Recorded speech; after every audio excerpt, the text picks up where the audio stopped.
看了赵丽颖的碧瑶，才知道杨颖为什么输了，杨紫的戏路也顺着这条线拓宽了。看了赵丽颖的碧瑶，才知道杨颖为什么输得这么惨。掌门在筹备《青云志》的录制时，需要寻找一位华丽的艺人。第一本书中，碧瑶不朽的容貌和散发出的魅力令人信服，她的眼睛像水一样。她是一位可爱的女士，有着卓越的风格。是杨颖。综合来看，除了演技之外，杨颖的长相还是分外安全的。大概在那个时候，连化妆品的照片都转到了网上，偏偏杨颖正好在那个时候正处于职业巅峰。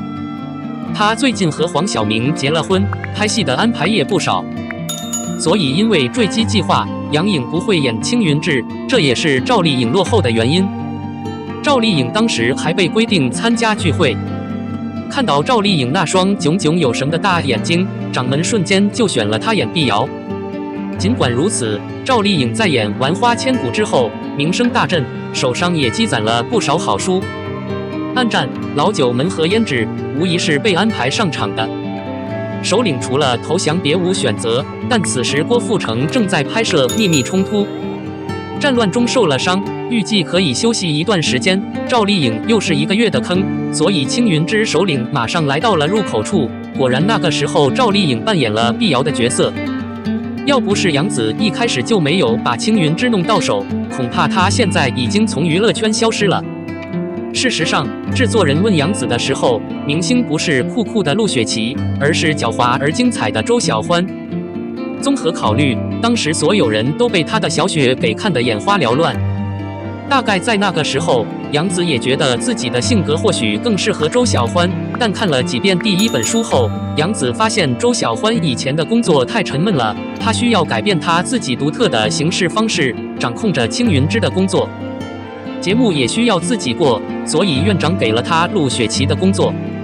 尽管如此，到了真正的拍摄日，杨紫直接被困在了圈子里。她从来没有拍过幻想，在加入聚会的主要日子里，她需要平衡威亚，然后在接下来的1个月里，她一直在恐惧中度过，因为她没有洞察力、经验，所以出来的影响没有达到人群的假设。假设脸型扎实，秀场不够，就连王思聪都出现了，指责造型过分惨不忍睹，无法坚持陆雪琪的人设为主。尽管如此，假设有分析，就会有进展。杨紫也认同大众的想法，并一点一点地进一步发展。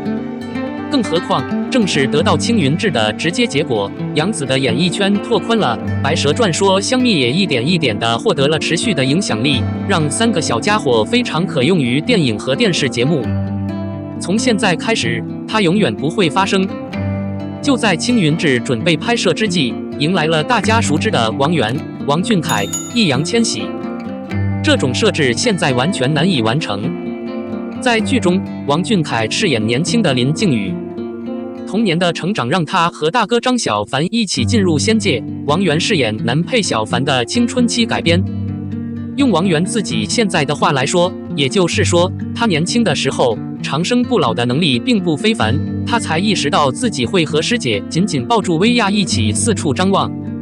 清末2人在场青春洋溢，易烊千玺饰演一只不稳定的小狐狸。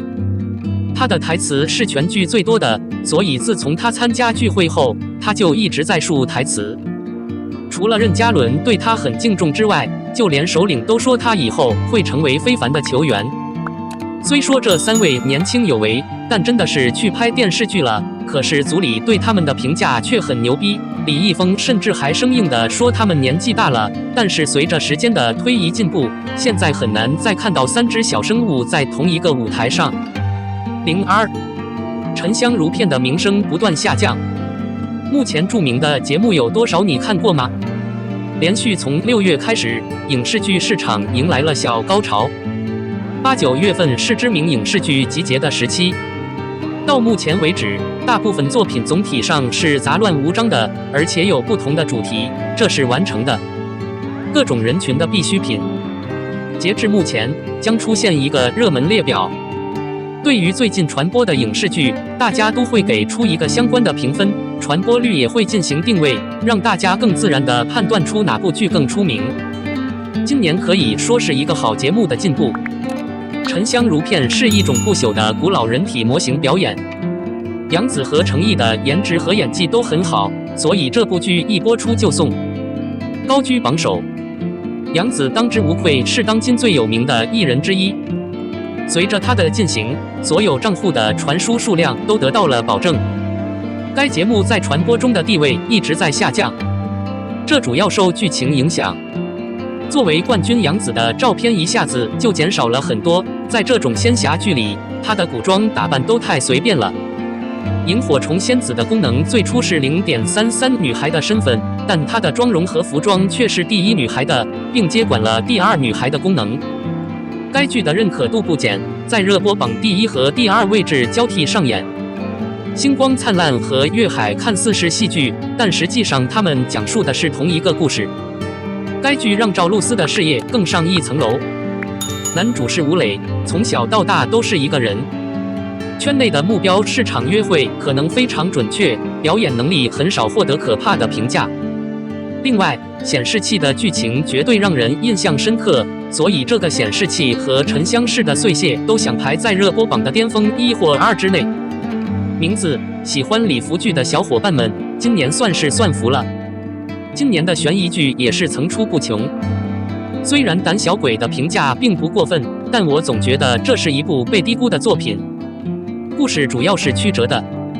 看完之后，我发现剧情真的很简单。痛苦的儿童热潮也让我们毫无疑问地看到了人类内心多变和以自我为中心的一面。主要动机是时间线内部太混乱了，一种是过去10年，另一种是10年后。这应该使故事更加完整，但它变得弄巧成拙。可以说，每个人在观看显示器时都需要成为额外受影响的人。电视剧《天外》同样非常值得一看，它的情节非常紧凑，应对实力的多样化情节非常令人兴奋。最大的缺点是剧情有点慢。这部剧从一开始就抛出了很多悬念因素，精彩的庭审之战，以及每个人为了达到自己的目标而在庭外的肆无忌惮的锻炼，这一切都明显还原了职业生涯的无奈。我们的律师有激烈的竞争。后面几部悬疑剧在近期的热搜榜上排名不算太高，但这并不意味着他们现在已经不够精准了。可以说，每个人都更喜欢情节简单，不需要大脑的记忆。03，玉骨遥男主死在女主手上。网友：花千骨拜错师，肖战收错徒。在新开播的电视剧中，玉骨遥定于9月播出。现在9月1日已经过去了，然而关于玉骨遥的空降或最终发射的消息却很少或根本没有。好在还有正版小说的辅助，我们先来测试一下剧情。借用网友们的反馈，如果花千骨去错山拜师，那他就会遇到石影神父。正是因为石影见的女人太少，朱颜的漫画故事才受到重视，最终他倾向于死在小徒弟的手上。如果说花千骨虐女主，那么玉骨遥虐男主。让我们来观察一下情节线。空桑长子，出身道士的石英肖战饰演，出生时被父亲的嫔妃所杀。